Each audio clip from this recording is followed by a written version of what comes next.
नमस्कार। मैं अनूप कुमार भारती समाज कार्य विभाग लखनऊ विश्वविद्यालय में आचार्य के पद पर कार्यरत हूँ। साथियों, आज हम एनजीओ, जिसको हम लोग गैर सरकारी संगठन के नाम से जानते हैं,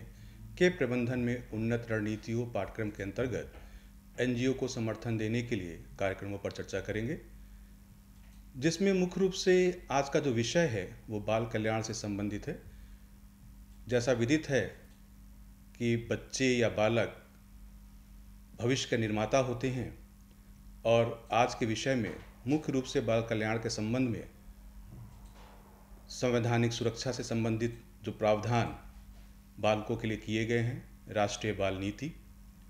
बच्चों से संबंधित जो महत्वपूर्ण कानून हैं जिसमें बहुत उनकी उपयोगिता होती है, उसके विषय पर चर्चा करेंगे, जैसे हिंदू दत्तक ग्रहण और भरण पोषण अधिनियम, गर्भाधान पूर्व एवं प्रसव पूर्व निदान तकनीकी अधिनियम, अनैतिक तस्करी रोकथाम अधिनियम के साथ साथ बाल श्रम निषेध अधिनियम जो कि विनियमन से संबंधित है, बाल श्रम निषेध एवं विनियमन अधिनियम जो संशोधित अधिनियम है उसके बारे में भी हम लोग चर्चा करेंगे। इसके साथ साथ किशोर न्याय अधिनियम 2000 जो कि जेजे एक्ट के नाम से जाना जाता है, उसके बारे में तथा उससे संबंधित जो संशोधन किए गए हैं 2006 को भी इस विषय में आज की चर्चा में सम्मिलित किया गया है। जैसा कि आप जानते हैं कि बच्चे न केवल अकादमिक चर्चा में बल्कि नीति निर्माण में भी महत्वपूर्ण स्थान प्राप्त करना शुरू कर दिया है। ऐसा इसलिए है क्योंकि यह एहसास है कि बच्चों में निवेश से एक उज्जवल भविष्य सुनिश्चित होता है। बच्चों के प्रति यह जागरूकता हाल ही में नहीं है, बल्कि पारंपरिक समाजों में बाल संरक्षण का परिणाम है। भारतीय परिप्रेक्ष्य में अगर देखें तो बाल कल्याण के माध्यम से बच्चों की भलाई सुनिश्चित करने के उद्देश्य से उपायों की एक विस्तृत श्रृंखला को अपनाया गया है। विशेष रूप से उन बच्चों को जो प्रतिकूल परिस्थितियों का सामना कर रहे हैं, इसमें उन्हें शोषण से बचाना, स्वास्थ्य सेवा और शिक्षा जैसी आवश्यक सेवाओं तक पहुंच प्रदान करना और स्वस्थ और सम्मानित एवं संपूर्ण विकसित नागरिकों के रूप में उनके समग्र विकास को बढ़ावा देना शामिल है। बाल कल्याण की अवधारणा इस विश्वास पर आधारित है कि बच्चे विशिष्ट जरूरतों वाले कमजोर व्यक्ति हैं, जिन्हें उचित नीतियों और कार्यक्रमों के माध्यम से सहायता प्रदान करते हुए सशक्त बनाया जा सकता है। बाल अधिकार की परिभाषाओं के बारे में अगर जानने की कोशिश करें तो बाल अधिकार कन्वेंशन, जो चाइल्ड राइट कन्वेंशन है, जिसको सीआरसी के नाम से जाना जाता है, में बच्चे की परिभाषा उस व्यक्ति के रूप में दी गई है जिसने 18 वर्ष की आयु को पूरी नहीं की है। इसका मतलब कि 18 वर्ष से कम आयु के लोगों को बच्चों की श्रृंखला में रखा जाता है। बच्चे की एक समान परिभाषा भारतीय परिप्रेक्ष्य में न होने के कारण बचपन की अवधारणा भ्रामक रही है। वर्तमान में विभिन्न विधानों और नीतियों के अंतर्गत कहीं पर इसको 14 वर्ष से कम नहीं या 18 वर्ष से कम नहीं तथा 21 वर्ष से कम नहीं के रूप में परिभाषित किया जाता रहा है। सरकार को इस बात की ज़रूरत है कि विभिन्न विधानों में संशोधन करके उन्हें उसकी सही परिभाषा के रूप में परिभाषित करें। राष्ट्रीय बाल नीति 2013 के माध्यम से अगर हम बच्चों की परिभाषा को परिभाषित करने की कोशिश करें तो उसमें भी इस बात का जिक्र किया गया है कि जिसमें 18 वर्ष से कम आयु के किसी भी व्यक्ति को बच्चा माना गया है। इससे बचपन की अवधारणा को और विकसित करने में मदद मिलेगी। दोस्तों, बच्चों के लिए बहुत से प्रावधान किए गए हैं जिसमें हमारा मूल संविधान आता है और इन संविधान में संवैधानिक सुरक्षा प्रदान करने के लिए कुछ अनुच्छेदों का मैं जिक्र आपके सामने करना चाहता हूँ। अनुच्छेद 15 और 15 के विभाग के 1 में राज्य किसी भी नागरिक के विरुद्ध धर्म, मूल वंश, जाति, लिंग के आधार पर भेदभाव का निषेध करेगा। इस अनुच्छेद की कोई भी बात राज्य को महिलाओं और बच्चों के लिए कोई विशेष प्रावधान करने से नहीं रोकती है। अनुच्छेद 21A में इस बात का जिक्र किया गया है कि राज्य 6 से 14 वर्ष की आयु के सभी बच्चों को ऐसी रीति से निःशुल्क और अनिवार्य शिक्षा प्रदान करेगा जैसा राज्य विधि द्वारा निर्धारित करे। अनुच्छेद 24 में इस बात का जिक्र किया गया है कि 14 वर्ष से कम आयु के किसी भी बच्चे को किसी कारखाने या खदान में काम करने के लिए नियोजित नहीं किया जाएगा या किसी अन्य खतरनाक रोजगार में भी नहीं लगाया जाएगा। अनुच्छेद 39F में यह प्रावधान किया गया है कि राज्य को यह सुनिश्चित करने का निर्देश देता है कि बच्चों को स्वस्थ तरीके से और स्वतंत्रता और सम्मान की स्थिति में विकसित होने के अवसर और सुविधाएं दी जाएं और बचपन और युवावस्था को शोषण और नैतिक और भौतिक परित्याग से बचाया जाए। अनुच्छेद 45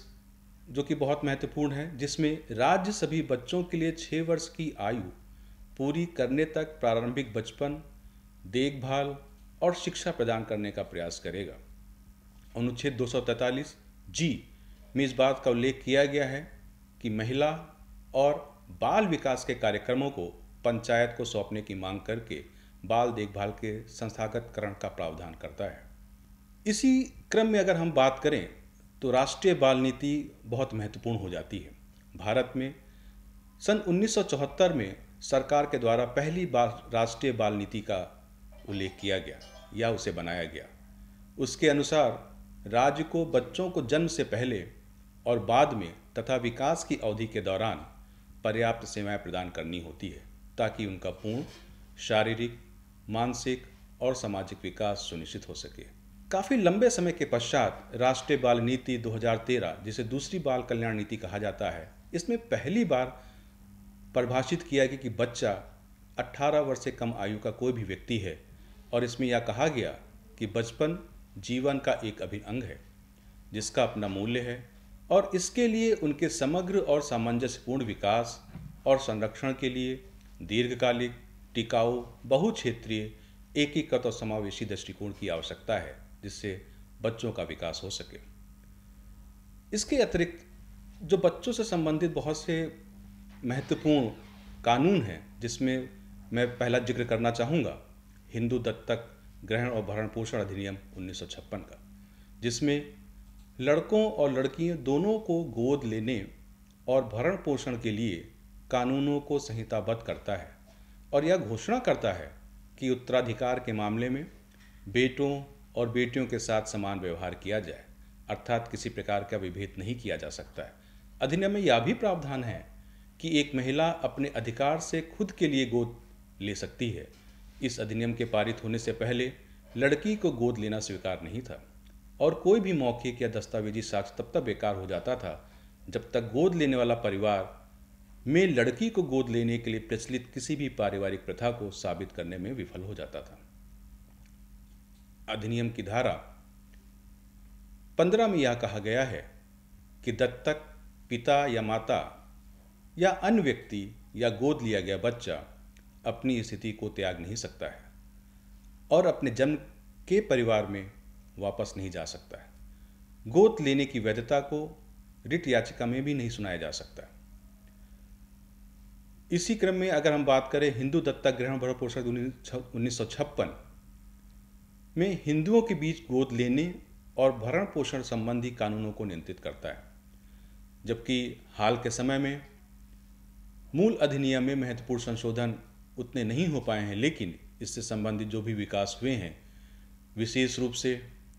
किशोर न्याय बच्चों की देखभाल और संरक्षण अधिनियम और इसके संशोधनों के संदर्भ में देखा जाए तो हम ये कह सकते हैं कि हिंदुओं सहित सभी धर्मों के लिए गोद लेने की प्रक्रियाओं को प्रभावित किया गया है। इसके अतिरिक्त 2010 के व्यक्तिगत कानून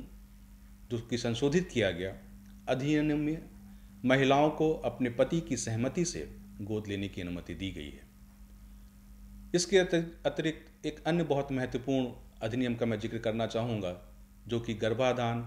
पूर्व एवं प्रसव पूर्व निदान तकनीकी अधिनियम 1994 के नाम से जाना जाता है। इसमें इस बात का उल्लेख किया गया है कि प्रसव पूर्व लिंग निर्धारण तकनीकों के उपयोग को नियंत्रित करता है। हालांकि यह केवल पंजीकृत संसाधनों द्वारा गुणसूत्र या लिंग से जुड़े विकारों को पता लगाने के लिए प्रसव पूर्व लिंग निर्धारण तकनीकों के उपयोग की अनुमति देता है, लेकिन न केवल चिकित्सकों, स्त्री रोग विशेषज्ञों या बाल रोग विशेषज्ञों द्वारा बल्कि किसी भी आनुवांशिक प्रयोगशाला, परामर्श केंद्र या क्लिनिक द्वारा भी भ्रूण के लिंग का निर्धारण और मां के गर्भ में कन्या शिशु की हत्या पर सख्त प्रतिबंध लगाता है। दोस्तों, अधिनियम मुख्य रूप से लिंग निर्धारण के लिए प्रसव पूर्व निदान तकनीक का उपयोग करने वाले विज्ञापनों पर भी प्रतिबंध लगाता है। अधिनियम की धारा 5 में इस बात का जिक्र किया गया है कि प्रसव पूर्व निदान प्रक्रिया केवल गर्भवती महिला की सहमति से ही की जा सकती है और उसे लिखित सहमति की एक प्रति भी दी जानी चाहिए। इसके अतिरिक्त एक अन्य अधिनियम जो बच्चों से विशेष रूप से संबंधित है, अनैतिक तस्करी रोकथाम अधिनियम, जिसे हम लोग ITPA 1956 के नाम से जानते हैं। मुख्य रूप से यह अधिनियम वाणिज्यिक यौन शोषण और अधिनियम के तहत पंजीकृत वेश्यावृत्ति से संबंधित सभी मामलों पर प्रतिबंध लगाता है। यह अधिनियम नाबालिग को 16 से 18 वर्ष की आयु के व्यक्ति के रूप में परिभाषित करता है। अधिनियम यह भी कहता है कि यदि 18 वर्ष से अधिक आयु का कोई भी व्यक्ति जानबूझकर किसी अन्य व्यक्ति की वेश्यावृत्ति की कमाई पर पूरी तरह या आंशिक रूप से जीवन यापन करता है तो उसे 2 वर्ष तक की कैद या 1000 रुपये तक का जुर्माना या दोनों से दंडित किया जा सकता है। या जहां ऐसी कमाई किसी बच्चे या नाबालिग की वेश्यावृत्ति से संबंधित है तो उसे 7 से 10 साल की कैद से दंडित किया जा सकता है। अधिनियम मुख्य रूप से सार्वजनिक स्थान पर या सार्वजनिक स्थान से 200 मीटर के भीतर वेश्यावृत्ति से संबंधित गतिविधियों पर प्रतिबंध लगाता है। मित्रों, एक अन्य महत्वपूर्ण श्रम के रूप में अगर हम बाल श्रम को तिरस्कृत करने की कोशिश करें या बाल श्रम को रोकने की बात करें तो बाल श्रम निषेध एवं विनियमन अधिनियम 1986, जो कि कुछ रोजगारों में बच्चों को काम पर रखने पर रोक लगाता है तथा कुछ अन्य रोजगारों में बच्चों को काम करने की स्थितियों को नियंत्रित करता है। अधिनियम की धारा 5 में केंद्र सरकार द्वारा बाल श्रम तकनीकी सलाहकार समिति के गठन का प्रावधान है। यह समिति मुख्य रूप से व्यवसायों एवं प्रक्रियाओं में बाल श्रम से संबंधित मामलों में केंद्र सरकार को सलाह देने के लिए अधिकृत किया गया। दोस्तों, अधिनियम की धारा 13 में व्यवसायों या प्रक्रियाओं में बाल रोजगार के स्वास्थ्य एवं सुरक्षा उपायों से संबंधित है, जिसमें अधिनियम के माध्यम से यह भी कहा गया है कि यदि कोई आरोपी नियोक्ता यह साबित करने में असमर्थ है कि नियोजित बच्चे 14 वर्ष से कम आयु के नहीं हैं तो उसे बाल श्रम नियोजित करने के अपराध के लिए दोषी ठहराया जा सकता है। मैं आपको यह भी बताना चाहता हूं कि जैसे उदाहरण के रूप में आपको समझने की कोशिश करिए कि कहीं पे आप देखते हैं कि सड़क के किनारे या कह सकते हैं किसी भी रेस्टोरेंट वगैरह में बच्चे काम करते हैं और उन बच्चों से अगर आप बात करने की कोशिश करें और ये बताने की कहें कि कोशिश करें और या उससे जानने की ये कोशिश करें कि आपकी आयु कितनी है, तो अधिकांश बच्चे जो हैं अपनी आयु को 14 वर्ष या उससे अधिक बताने की कोशिश करते हैं। जबकि एक सामान्य रूप से अगर देखना चाहें तो उस बच्चे को हम लोग जान सकते हैं कि उसकी आयु क्या है, क्योंकि अधिनियम एक प्रकार से पूरी तरीके से जो व्यवसायों या कह लीजिए कि जो लोग रोजगार देने की बात करते हैं, रोजगार देते हैं बच्चों को, वो पूरी तरीके से बच्चों को इस बात के लिए कह लीजिए कि मना लेते हैं या उनको कह लीजिए कि इस प्रकार डरा करके रखते हैं कि आपको अपनी आयु को छिपा करके ही रखना है, क्योंकि पता है क्योंकि अगर ऐसा होता है और यह कृत्य सामने आता है तो उनको उसकी सज़ा हो सकती है। और दूसरी अगर हम बात ये भी करें कि हाँ कि बच्चे जिनको अपने पेट भरने के लिए अपने कह लीजिए कि अपनी मूलभूत आवश्यकताओं को पूरा करने के लिए पैसे की आवश्यकता होती है तो बच्चे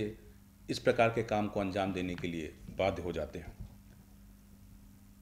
इसी अधिनियम में अगर हम बात करें बाल श्रम निषेध एवं विनियमन अधिनियम 1986 को जो संशोधित किया गया 2016 में, इसमें मुख्य रूप से भारत में बाल श्रम के निषेध को मजबूत करने पर केंद्रित किया गया है। यह किसी भी व्यवसाय के 14 वर्ष से कम आयु के बच्चों को रोजगार पर पूरी तरह से प्रतिबंधित तो करता है, वहीं दूसरी ओर अगर देखा जाए तो जो एडोलसेंट हैं, जो 14 से 18 वर्ष की आयु के बीच के लोगों को हम कहते हैं, या ये कहे कि जिन्होंने 14 वर्ष की आयु को प्राप्त कर लिया है और 18 वर्ष की आयु से कम है। नवयुवक या किशोर या किशोरियों की अगर हम बात करें, को भी खतरनाक व्यवसायों में भी प्रतिबंधित किया जाता है। संशोधन के द्वारा इस अधिनियम का उल्लंघन करने वाले नियोक्ताओं के लिए कठोर दंड का भी प्रावधान किया गया और यह अधिनियम पूरी तरीके से इस प्रकार के कृत्य को अपराध की श्रेणी में रखता है या उसको अपराध को संज्ञेय बनाता है। इसके साथ अगर हम बात करें तो किशोर न्याय अधिनियम 2000 और उसका संशोधित अधिनियम 2006, जिसे हम लोग संक्षिप्त में जेजे एक्ट के नाम से भी जानते हैं, में यह प्रावधान किया गया है कि कानून का यदि कोई भी व्यक्ति उल्लंघन करने वाले या किशोरों जिन पर अपराध करने का आरोप है से संबंधित है तो उसके विषय में कानून बनाने या उससे संबंधित नियम बनाने का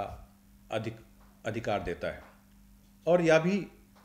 आवश्यक हो जाता है कि जो ज़रूरतमंद बच्चे हैं उनकी उचित देखभाल और उनको उचित सुरक्षा प्रदान की जाए। यह अधिनियम बच्चों के विकास की संबंधी आवश्यकताओं को पूरा करने और कानून के तहत स्थापित संस्थाओं में उनके पुनर्वास के द्वारा बाल अनुकूल दृष्टिकोण अपनाता है। हम ये कह सकते हैं इसको इस तरीके से कि बच्चे का जो सर्वाधिक विकास है या सर्वांगीण विकास है, उस सर्वांगीण विकास को पूरा करने के लिए या बच्चों को सर्वांगीण विकास के लिए प्रेरित करने के लिए, उसको विकसित करने के लिए अधिनियम बहुत महत्वपूर्ण हो जाता है,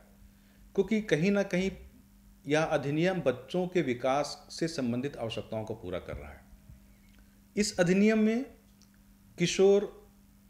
कानून और बच्चों के सर्वोत्तम हितों को सुरक्षित करने के लिए सभी राज्य पक्ष द्वारा जो संबंधित पक्ष हैं या जो हितधारक हैं उनसे पालन किए जाने वाले निर्धारित मानकों को भी सामने लेकर के आता है। विशेष रूप से गोद लेने के प्रयोजन की बात की जाए, पालन पोषण और संस्थागत देखभाल जैसे विकल्प की बात की जाए, यह भी प्रदान करता है। इस अधिनियम में यह भी प्रावधान है किशोर न्याय बोर्ड और बाल कल्याण समिति की स्थापना और बाल पंजीकरण देखभाल संस्थानों के अनिवार्य पंजीकरण के लिए इस अधिनियम को 2006 में संशोधित किया गया। जहां एक और बच्चों के सर्वांगीण की विकास की बात की जा रही, वहीं इसी अधिनियम के द्वारा मुख्य रूप से अगर हम बात करें जो कुष्ठ रोगी हैं या तपेदिक या टीबी की रोग से पीड़ित हैं या जिन्हें हेपेटाइटिस बी या सी से पीड़ित हैं आदि जैसी बीमारियों से प्रभावित बच्चों के प्रति भी भेदभावपूर्ण संबंधों को हटाने के लिए इस अधिनियम में 2011 में संशोधन किया गया। एक तरीके से हम कह सकते हैं कि 2011 के संशोधन एक तरीके से बच्चों को जो भी रोग हो जाता है उन रोग से उनको प्रिवेंशन, उनको निरोधात्मक उपाय प्रदान करने का भी प्रावधान है। नए प्रावधानों के अनुसार राज्य के प्रत्येक जिले में बाल कल्याण समिति बनाई गई है और बाल संरक्षण इकाइयों को इसके कार्यान्वयन की देखरेख करने और बच्चों के पुनर्वास के लिए देखभाल, शिक्षा, प्रशिक्षण प्रदान करने के लिए भी अधिक शक्ति सौंपी गई है। इसको इस प्रकार से भी हम देख सकते हैं इस अधिनियम के द्वारा कि अगर यदि कोई बच्चा किसी प्रकार का कोई अपराध या किसी प्रकार का ऐसा कृत्य कर देता है जिससे जो समाज के द्वारा स्वीकृत नहीं है या कहीं ना कहीं किसी प्रकार का कानून का उल्लंघन करता है, तो एक तो निरोधात्मक उपाय तो दिए ही गए हैं, वरन दूसरी तरफ अगर हम इसको देखने की कोशिश करें तो हम ये कह सकते हैं कि यदि बच्चा किसी प्रकार के अपकृत्य को करता है और उसको हम कानून के माध्यम से उसकी केयर देखभाल करने के लिए उसको कहीं ना कहीं केयर होम पर भेजने की कोशिश करते हैं, तो उसके लिए उसकी शिक्षा, उसके लिए कह सकते हैं कौशल को निखारने के लिए शिक्षण और प्रशिक्षण, और इसके साथ साथ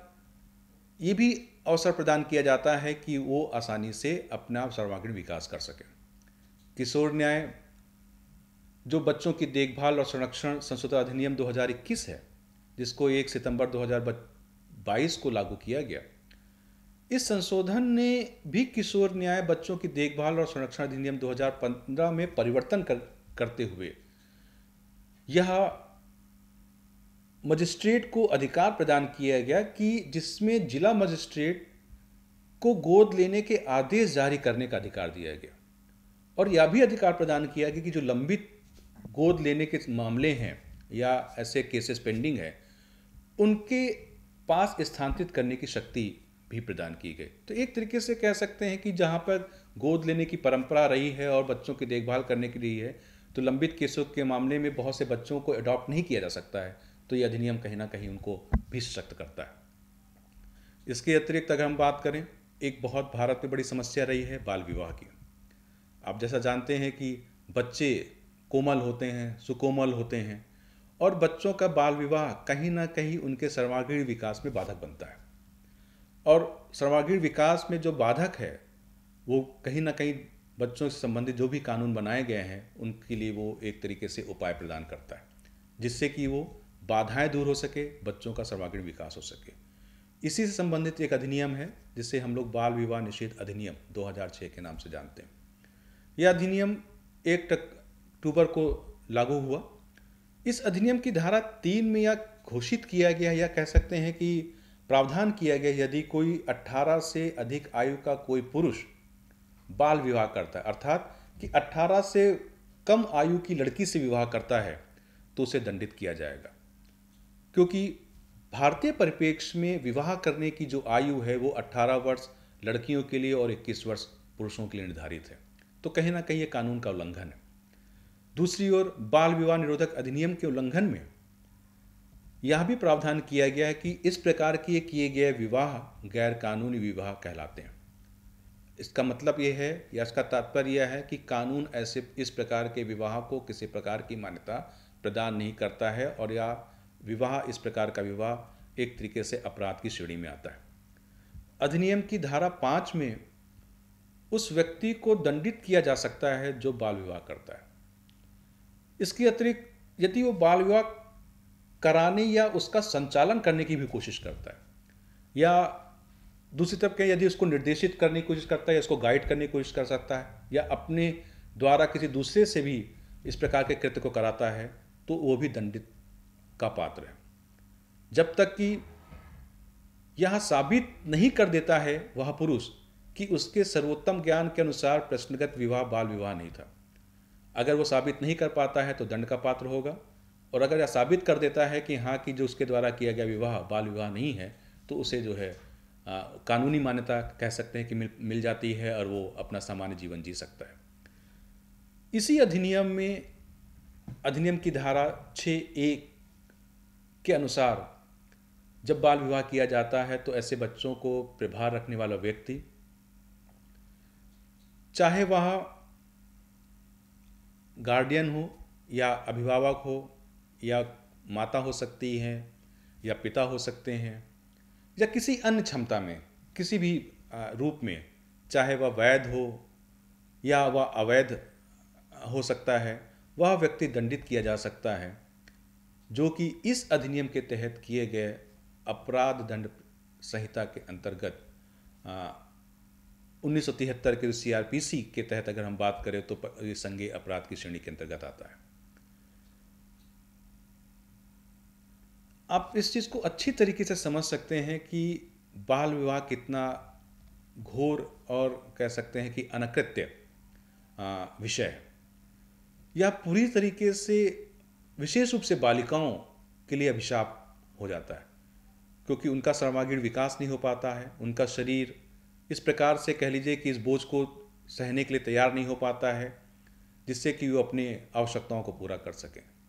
तो एक तरीके से हम कह सकते हैं कि बाल विवाह निषेध होना अति आवश्यक है और हमको इसके लिए कहीं ना कहीं इस कानून का सहारा लेते हुए हमको लगता है कि जहाँ पे जागरूकता की आवश्यकता है,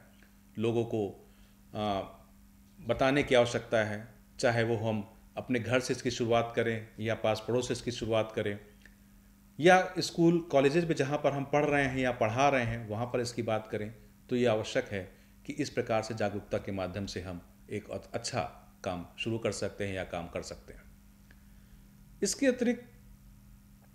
देश में बाल अधिकारों की रक्षा, संवर्धन और बचाव के लिए बाल अधिकार संरक्षण आयोग की भी स्थापना की गई है, जो कि अधिनियम 2005 के नाम से जाना जाता है, जिसे हम लोग संक्षिप्त में NCPCR के नाम से कहते हैं। इस अधिनियम के तहत 2007 में महिला एवं बाल विकास मंत्रालय भारत सरकार के द्वारा एक संवैधानिक निकाय के रूप में राष्ट्रीय बाल अधिकार संरक्षण आयोग की स्थापना की गई, जिसका मुख्य उद्देश्य यही है कि अधिकारों की सुरक्षा के लिए प्रदान किए गए सुरक्षा जो उपाय किए गए हैं उनका समयांतर या समय के अनुरूप उनकी समीक्षा करते रहना, उसका मूल्यांकन करते रहना और मूल्यांकन करने के पश्चात उसके प्रभावी कार्यान्वयन के लिए उपायों की सिफारिश भी करना है। इसके अतिरिक्त अगर हम बात करें तो बाल साक्षरता का प्रचार प्रसार करना, बाल अधिकारों के प्रति हो रहे उल्लंघन या ऐसा कोई भी कृत्य किया जा रहा है जिसको कानून मान्यता नहीं दे रहा है या समाज स्वीकार नहीं कर रहा है कि उचित जांच करना, ऐसे परिवार जो परिवार विहीन संकटग्रस्त बच्चे हैं या ऐसे बच्चे जो हाशिए पर हैं और वंचित बच्चे हैं, ऐसे बच्चे जो कि जेल में रह रहे कैदियों के हैं, इन सबसे संबंधित मामलों की जांच करना। इसके साथ साथ उन किशोर गृहों का भी निरीक्षण करना शामिल है या उन उचित उपायों की भी सिफारिश करना शामिल है जो बच्चों के विकास से संबंधित है। इसलिए हम कह सकते हैं कि आयोग बाल अधिकारों पर मौजूद कानूनों, नीतियों और कार्यक्रमों का समय समय पर समीक्षा करता रहता है और बच्चों के सर्वोत्तम हित में उनके प्रभावी कार्यान्वयन के लिए सिफारिशें करता रहता है। इसी क्रम में अगर हम बात करें तो केंद्रीय दत्तक ग्रहण संशोधन प्राधिकरण, जिससे हम लोग कारा CARA के नाम से जानते हैं, भारत सरकार के महिला एवं बाल विकास मंत्रालय के अंतर्गत एक स्थापित किया गया एक स्वायत्त निकाय है। यह निकाय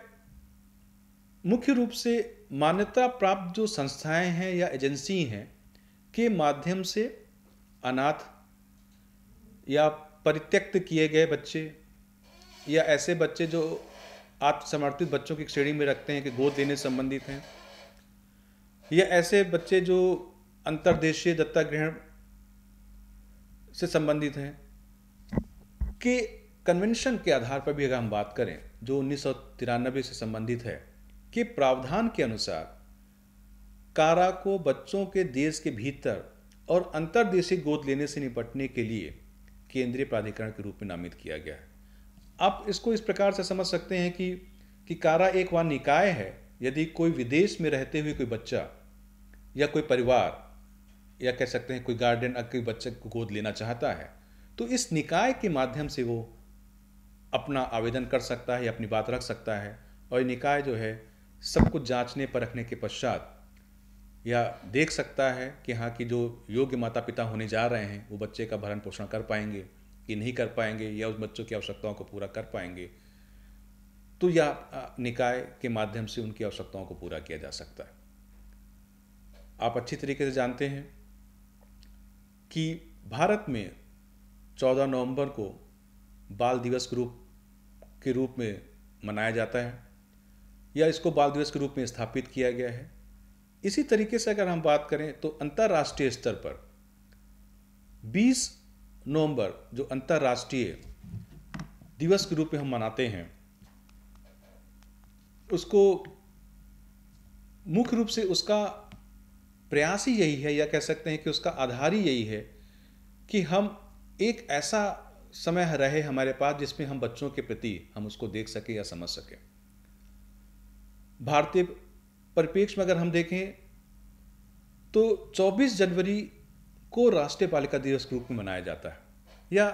बालिकाओं को के प्रति या बालिकाओं के प्रति कह सकते हैं कि उनको सम्मान देने का प्रयास है या कह सकते हैं कि उनके चीज़ों को समझने की आवश्यकता है जहाँ पर एक डिस्क्रिमिनेशन की आवश्यकता होती। ज़्यादातर अगर अंतर्राष्ट्रीय स्तर पर अगर हम देखें तो जो 20 नवंबर का दिन है जो जिससे हम अंतर्राष्ट्रीय एकजुटता को बढ़ाने के लिए, दुनिया भर में बच्चों के लिए बीच जागरूकता को बढ़ाने के लिए या बच्चों के कल्याण में सुधार करने के लिए हम लोग मनाते हैं। इसका मुख्य उद्देश्य यही है कि स्थानीय स्तर से लेकर वैश्विक स्तर पर यदि हम किसी चीज़ को समझने की कोशिश करें तो बच्चे, क्योंकि जैसा कि मैंने पहले भी अपनी बात कही कि बच्चे भविष्य का निर्माता हैं या किसी राष्ट्र के निर्माता हैं, तो इसलिए बच्चों में निवेश किया जाना बहुत अनिवार्य है। और बच्चे में निवेश अगर होगा तो जो निवेश है वो निवेश कहीं ना कहीं राष्ट्र के निर्माण में, समाज के विकास में, अर्थव्यवस्था के सुधार में या सामाजिक आर्थिक विकास में अपना बहुत महत्वपूर्ण भूमिका को निभाएंगे। इसलिए इस बात की आवश्यकता है कि हम सब लोग मिल करके जो भी प्रावधान हैं, संवैधानिक प्रावधान की मैंने बात की आप लोगों से, या कह सकते हैं कि जो राष्ट्रीय बाल नीति है, या जो बच्चों से संबंधित मुख्य रूप से जो भी कानून बनाए गए हैं, उन कानून को दिमाग में रखते हुए, देखते हुए हम लोग को मिलजुल करके काम करने की आवश्यकता है। और ये एक ऐसा माध्यम है जहाँ पर बच्चों के विकास से संबंधित सारे काम किए जा सकते हैं। तो हमारी आवश्यकता है कि ऐसे चीज़ों को हम जनमानस तक पहुँचाएं या लोगों तक पहुँचाएं, जिससे कि वे बच्चों से संबंधित चीज़ों को जान सकें, समझ सकें, कानूनों को जान सकें। और स्थानीय स्तर या हम कह सकते हैं कि परिवार में भी होने वाली जो हिंसाएं बच्चों के प्रति होती हैं या उनके साथ जो दुर्व्यवहार होता है, उस दुर्व्यवहार को हम लोग अपने परिवार से ख़त्म करते हुए, राष्ट्र से ख़त्म करते हुए, वैश्विक स्तर से ख़त्म करते हुए एक ऐसे विश्व की परिकल्पना, एक या वैश्विक कह सकते हैं संसार की परिकल्पना हमको करनी पड़ेगी, जहाँ पर बच्चों का विकास या बच्चे खुशहाल दिखें। ऐसे ही हम सभी लोग जानते हैं और ऐसा ही सभी लोगों का प्रयास रहता है। बहुत बहुत धन्यवाद।